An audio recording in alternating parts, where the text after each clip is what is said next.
நாமக்கல் நகரின் சிறந்த autonomous engineering college Selvam college of technology. விளையாட்டை பார்க்கும்போது அவர்களின் வருவாய் என்ன என்பதை பெரும்பாலும் கவனிப்பதில்லை. உலகிலேயே அதிக ஊதியம் வாங்கும் வீரர் யார் என்று பார்க்கலாமா இந்த தொகுப்பில்?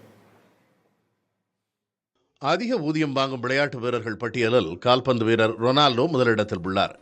அமெரிக்காவைச் சேர்ந்த ஃபோர்ப்ஸ் இதழ் வெளியிட்டுள்ள பட்டியலில் நடப்பாண்டிலும் கால்பந்து வீரர் கிறிஸ்டியானோ ரொனால்டோவே முதலிடத்தில் நீடிக்கிறார். இவர் ஆண்டுக்கு $260 மில்லியன் ஊதியம் வாங்குகிறார். $218 மில்லியன் சம்பளத்துடன் இரண்டாவது இடத்திற்கு பிரபல கோல்ஃப் வீரர் ஜான் ரஹீம் முன்னேறியுள்ளார்.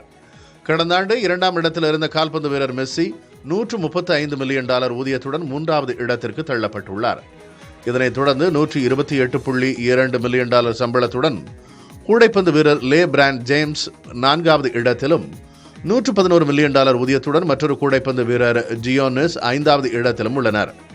கால்பந்து வீரர்களான எம்பாப்பே மற்றும் நெய்மர் ஆகியோர் 6 மற்றும் 7வது இடங்களில் உள்ளனர். ஃபோர்ப்ஸ் வெளியிட்டுள்ள பட்டியலில் டாப் 10 இடங்களில் கால்பந்து மற்றும் கூடைப்பந்து வீரர்களே ஆதிக்கம் செலுத்துகின்றனர். நாமக்கல் நகரின் சிறந்த autonomous engineering college Selvam college of technology.